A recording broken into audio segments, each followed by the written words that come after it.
Are you ready to peel back the curtain on Reddit's wild side? Back in the day, Reddit felt like one big chat room, but things took a turn when anyone could create their own subreddit. Subreddits are mini communities focused on specific topics, but not all of them play by the rules. Some of these spaces became hubs for truly disturbing and questionable content, pushing boundaries and sparking controversies. And guess what?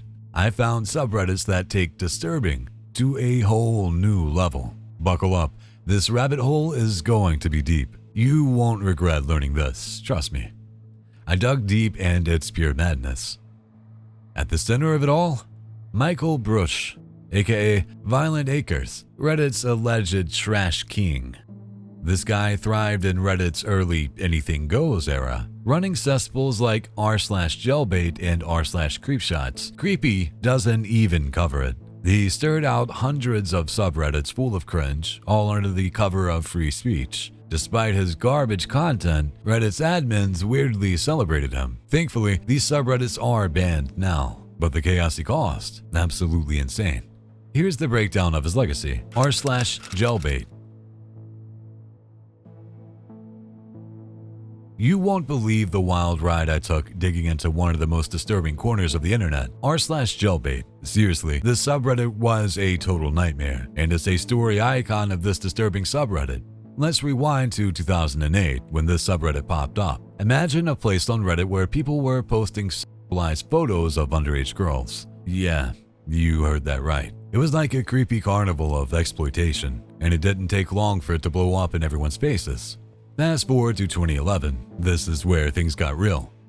Even the cracker Violent Acres posted hiddenly, highlighting the no tattoos rule, supporting the underage below 18 years age. Anderson Cooper, you know, the news guy, he called out r/jailbait on his show, saying something like, "Hey parents, watch out, your kids might be on the subreddit." This particular troll created several controversial, many would say creepy and twisted forums on the website Reddit. One was called Jailbait, and it featured sexually suggestive photographs of teenagers, images that bordered on child pornography. That got people fired up. Suddenly, everyone was talking about how disgusting it was to sexualize minors like that. But here's the kicker. While many folks were outraged, some Reddit users defended r/jailbait as a free speech issue. Can you believe that? They were more worried about the right to post whatever than about the actual kids being harmed. It was wild. Even such like of massive support. But thankfully, in 2015, after years of pressure from angry parents and advocacy groups, Reddit had enough and banned r/jailbait. Thank goodness. But it took a lot for them to get there. Stories were flying around about how someone posted a nude picture of a 14-year-old girl on there, and that just crossed every line imaginable. They realized they needed to protect people, especially kids, from this kind of garbage. It was a wake-up call for them and for other online platforms too. r/creepshots. Alright, let's talk about another messed up subreddit, r/creepshots. This one kicked off in 2011 and was all about snapping non-consensual photos of women in public. Yeah, you heard me right. People were taking sneaky pics of women without them knowing and posting them online. It was super creepy and totally wrong. Just like with r/jailbait, r/creepshots got a ton of heat. By 2012, folks were really starting to lose it over the subreddit. It was all over the news and people were outraged that Reddit was letting this kind of stuff slide. The whole idea of sexualizing women without their consent, that's just messed up. Things got even crazier when journalist Adrian Chen from Gawker decided to expose one of the moderators behind r/creepshots. He was about to blow the lid off who this guy really was, and you know that made him sweat. I swear. The dude ended up deleting his account to try to hide before the story dropped. Finally, in 2014, after enough public outcry and legal concerns about privacy violations, Reddit had no choice but to ban r/creepshots. Thank goodness. But honestly, it took way too long for them to do anything about it. This whole saga shows how Reddit often ignores toxic content until it becomes a big deal in the media.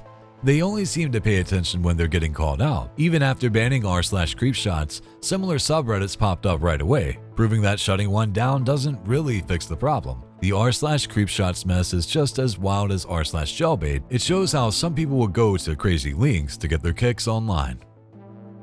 r/beating women.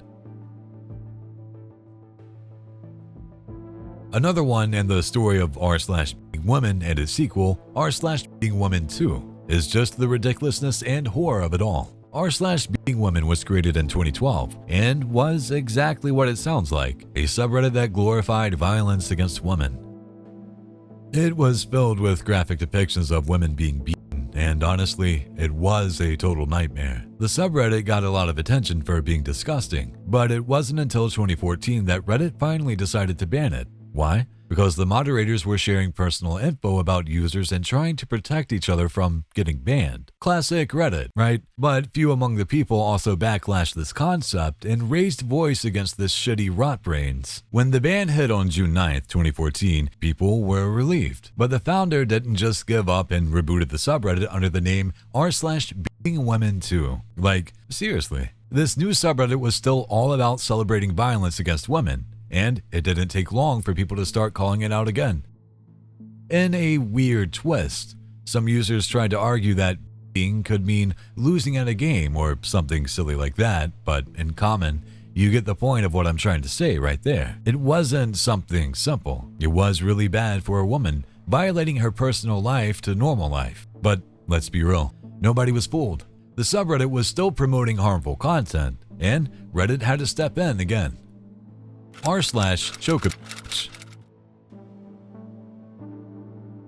Move to the r/chocobitch was created sometime in 2012, but the exact date isn't well documented. It was all about promoting violence against women, and honestly, it was as bad as it sounds. This place celebrated hate and encouraged people to be violent, which is just not cool at all. The subreddit gained attention along with other toxic communities like r/being women and r/jailbait. The audience was so disturbed that Monique John, managing editor emerita, wrote a proper article, "My Problem with Violent Acres," and she discussed everything, like all the aggressiveness she held up. Reddit has had a tough time dealing with toxic communities like this one. They've banned some really nasty subreddits like r/being women and r/raping women, but r/chocobitch hung around for a while. People were super upset about it, but Reddit didn't act fast enough to shut it down. The site often seems to only respond when there's a big uproar from users or when the media gets involved. Even though they finally closed off r/chocobitch, they didn't fully ban it right away, which left a lot of folks scratching their heads. Recently, Reddit has started to clean up its act and take down more communities that promote hate and violence. But the slow response to r/chocobitch shows that they still struggle with keeping things in check. Okay, the shared pictures into the subreddit is actually taken from the article published in 2012, sharing the article here. r/find Boston bombers. For real, this one is heart-wrenching. r/find Boston bombers. This subreddit popped up right after the Boston Marathon on April 15th, 2013. You know, that tragic event that took the lives of 3 people and left over 200 injured? Yeah, it was a nightmare. At first, the subreddit was all about gathering info and news about what went down, but then it went off the rails real quick because Reddit failed to find out the r/find Boston bombers. Instead of helping, users started pointing fingers and accusing innocent folks of being involved in the bombing. Like, seriously? One of the biggest victims of this online witch hunt was a dude named Sunil Tripathi. He was a missing student, and people thought he looked like one of the suspects based on some sketchy photos. The problem? Sunil had already passed away from suicide before all this craziness started. His family got harassed online, and it was just brutal. Even a post made by one of the moderators, who went by rather confused on the subreddit, reads as follows. Then there was another kid, Salah Barhoun. He saw his face pop up on TV linked to the bombing and freaked out. He had to go straight to the cops to clear his name. Imagine being just 17 and dealing with that mess. Reddit eventually had to step in and ban r/find Boston bombers because it was spreading lies and causing real harm during a time when people were already hurting. r/entitled parents. The Entitled Parent subreddit is a goldmine of stories about moms and dads who think their choice to have kids somehow gives them the right to special treatment. This is a place for stories about parents who think that they and their kids deserve everything. Spoiled kids? Oh yeah, they're a part of the mix too. Not all stories are serious, some are straight up funny. Like the one where some teens were playing Minecraft and a kid joined their game and started breaking stuff. They kept killing him for fun, so the kid's mom jumped on their Skype call screaming about how her lawyer husband would sue them. Now, for the most insane story, a woman with leukemia refused to give her mom $68 for her birthday because she couldn't afford it. The mom lost it, grabbed a knife, and stabbed her own daughter. Luckily, the daughter's husband stopped her and called the cops. Mom got 17 years in prison. Years later, she passed away, and honestly, no tears were shed. Whether it's parents demanding respect or ignoring boundaries, the stories are wild. But hey, not all parents are bad. It's just these ones that make you shake your head. r/brain NSFL. Heads up, this topic is extremely disturbing. Even though most people haven't heard of this, it could be triggering. You are clearly understanding through the name. So, r/brainf is a small subreddit, 3.6k members, for people into sexual penetration of the brain. Yep, you heard that right. Most posts are anime-styled art featuring tentacles, bugs, or objects entering heads through ears or the skull. This fetish can't happen in real life without killing someone, but some users claim they tried if laws didn't exist. One even argued that consensual brain F should be legal if someone signed paperwork. Wild. It's similar to the Cannibal Cafe case, where consent blurred morality. The obsession, domination. The brain holds thoughts so damagingly that it symbolizes total control. For the recipient, it's all about full submission, giving up life itself. Both sides reflect extreme domination and destruction. And that's r/brainf. Honestly, I'm done saying that word for the day. r/DPH.